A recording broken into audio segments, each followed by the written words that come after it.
হযরত ওমর রাদিয়াল্লাহু তাআলা আনহুর এই বিশাল বিজয়ের পর ইসলামী খেলাফত ছিল, হোক এটা আব্বাসী হোক, ফাতেমি হোক, উমাইয়াদের হোক, যাদেরই হোক না কেন, তারা তো মুসলিম, তারা তো বাইতুল মাকদিসের গুরুত্ব বুঝতেন। তাহলে তাদের হাত থেকে এটা চলে গেল কিভাবে? এই ইতিহাস বলতে গেলে লম্বা সময় নিতে হবে।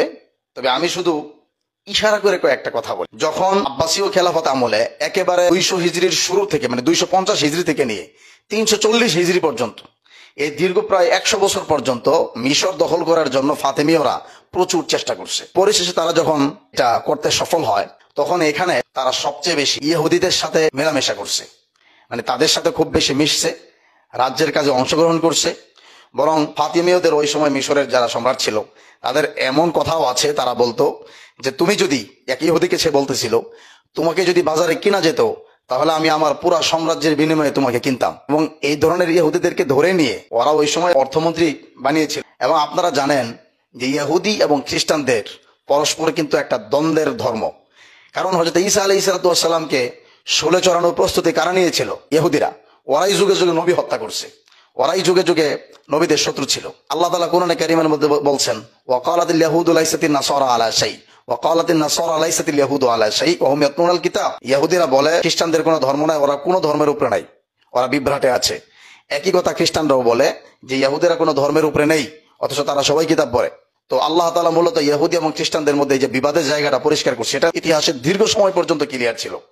এটা এই জন্য বললাম, ফাতিমিয়ারা যখন মিশর শাসন করছে তখন ইহুদিদেরকে তারা গ্রহণ করছে, মানে ইসলামী খেলাফতের মধ্যে ইহুদিদেরকে তারা জায়গা দিয়েছে। পরবর্তীতে এই ইহুদিরা মুসলিম খলিফাদেরকে ফুসলিয়ে বাইতুল মাকদিস সহ আমাদের এই আরব অঞ্চলে যে সকল কানায়াস গুলো ছিল, তাদের যে গির্জাগুলো ছিল খ্রিস্টানদের, যেগুলো হযরত ওমর রাদিয়াল্লাহু তাআলা আনহুর সময় থেকেই ছিল এবং এরও আগ থেকেই ছিল, এবং হযরত ওমর এগুলোকে ভাঙতে নিষেধ করছেন, এরা এদেরকে ফুসলিয়ে খ্রিস্টানদের গির্জাগুলো ভাঙা শুরু করলো। যে শত শত খ্রিস্টান গির্জাগুলোকে এখান থেকে ধ্বংস করে দেওয়া হলো।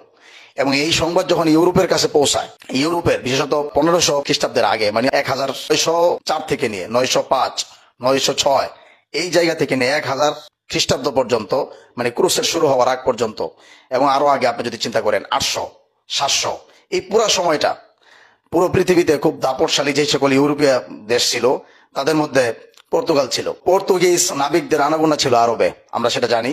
এদের মাধ্যমে তারা জানতে পারলো যে মুসলিমরা তাদের এই সকল অঞ্চলে খ্রিস্টানদের গির্জাগুলো ভেঙে ফেলছে।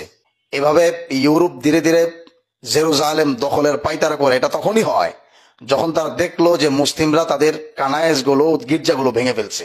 এবং এটা কেন করছে আমি বলছি, কাজটা মূলত করছে ইহুদিরা, ওরাই করাইছে এটা। এবং ধীরে ধীরে তখন আরবদের কাছে ওরা ভিড়তে থাকে। এটা হলো ক্রুসেড যুদ্ধের সূচনা। এরপরে ধীরে ধীরে 1000 খ্রিস্টাব্দ পর্যন্ত যদি আসেন, তো এই সময়টাতে এসে তারা নিয়ে নিল একের পরে একে, আস্তে আস্তে ধীরে ধীরে এই বাইতুল মাকদিসকে খ্রিস্টানরা দখল করে নিল। দীর্ঘদিন পর্যন্ত খ্রিস্টানদের অধীনে ছিল সুলতান নুরউদ্দিন জঙ্কি, এবং তারও আগে ইমাদউদ্দিন জঙ্কি। ওনারা চেষ্টা করছেন কিন্তু ব্যর্থ হয়েছেন। সুলতান সালাউদ্দিন আইয়ুবী রহমতুল্লাহি আলাই, উনি এই চেষ্টায় সফল হয়েছেন। 1187 খ্রিস্টাব্দে উনি হিত্তিন নামক একটা বিশ্ববিখ্যাত ঐতিহাসিক যুদ্ধ, যারা ক্রুসেডার ছিল ওনাদের সাথে সুলতান সালাউদ্দিন আইয়ুবীর এই যুদ্ধে উনি অবতীর্ণ হন। এই যুদ্ধের ভিতর দিয়ে উনি বাইতুল মাকদিসকে দখল করেন। অবাক হবেন, আমি আগেও বলছি যে ইউরোপ থেকে এসে আরবের বিভিন্ন অঞ্চলে খ্রিস্টানরা ছড়িয়ে ছিটিয়েছিল। তো এই সময়টা পর্যন্ত ক্রুসেডার যারা ছিল, তারা 1099 থেকে 1187 পর্যন্ত তাদের সাথে সময়ে সময়ে যুদ্ধ হয়েছে, পাল্টা আক্রমণ হয়েছে নুরউদ্দিন জঙ্গির সাথে, এবং পরবর্তীতে সুলতান সালাউদ্দিন আইয়ুবীর সাথে। এবং এই হিত্তিনের যুদ্ধের মধ্যে সুলতান সালাউদ্দিন আইয়ুবীর বিজয়ের পরে আবার এটা পুনরুদ্ধার হয়। সুলতান সালাউদ্দিন আইয়ুবীর মৃত্যুর পর, মানে 1193 সালের ওনার মৃত্যু হয়। ওনার মৃত্যুর পর মাত্র 41 বছর পর আবারও কিন্তু খ্রিস্টানরা আংশিক অর্থে তারা জেরুজালেমকে, প্যালেস্টাইন বা এটাকে দখল করে নেয়। চতুর্থ ক্রুসেড, যেটা 1200 খ্রিস্টাব্দ থেকে নিয়ে 1229 খ্রিস্টাব্দ পর্যন্ত, এই যে এই সময়কালটা ছিল, তারা একের পর এক ইউরোপের এরা দল দল ধরে ক্রুসেড পরিচালনা করলো। প্রায় যুদ্ধেই তারা কিন্তু পরাজিত হয়েছে।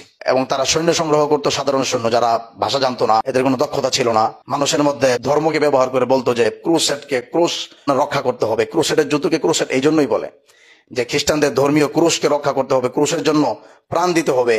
এই কথাগুলো সাধারণ খ্রিস্টানদের মধ্যে প্রচার করে তারা সাধারণ মানুষকে জাহাজ ভরে ভরে এই অঞ্চলে নিয়ে আসতো, এবং বিভিন্ন একের পরে এক যুদ্ধ পরিচালিত হয়। এই সকল যুদ্ধে ইউরোপীয়রা খুব ভালো একটা সফলতা পায়নি, কিন্তু শেষ পর্যন্ত ফ্রেডেরিক দ্বিতীয়, ইউরোপের যে বাদশা ছিল, এই সম্রাটের অধীনে এই আলোচনা হয় যে 1229 খ্রিস্টাব্দে, এবং এখানে আংশিকভাবে তারা মসজিদুল আকসার নিয়ন্ত্রণ ফিরে পায় ইউরোপ আংশিকভাবে।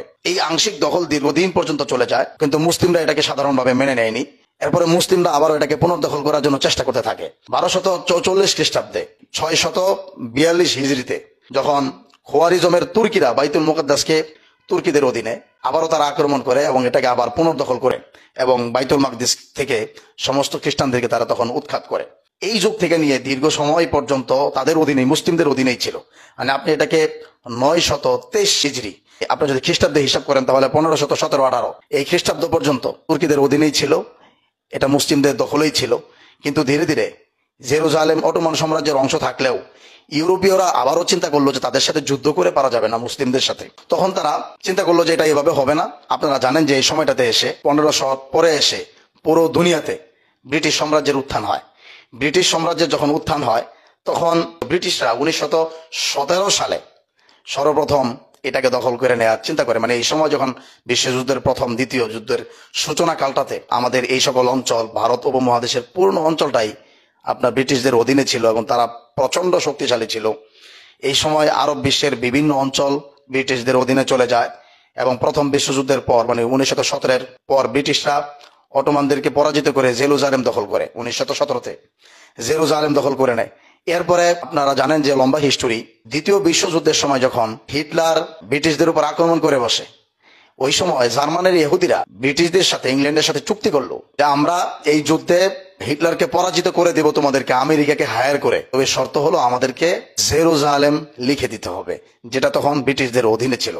এখানেই বর্তমান যে আধুনিক যে ক্রাইসিস চলতেছে এটার জায়গাটা আপনি খুঁজে পাবেন। তখন দ্বিতীয় বিশ্বযুদ্ধের সময় এই চুক্তি স্বাক্ষরিত হওয়ার পর আমেরিকা, আপনারা জানেন যে সেই হিরোশিমা নাগাসাকিতে তারা পারমাণবিক আক্রমণ করে জার্মানিদেরকে পরাজিত করে হিটলারকে ধ্বংস করে, এবং এটার ভিতর দিয়ে আমেরিকা বিশ্ব মরলের জায়গায় চলে আসে এবং ইংল্যান্ডের সাথে তাদের বন্ধুত্ব বেড়ে যায় এবং তারা একজোট হয়ে যায়।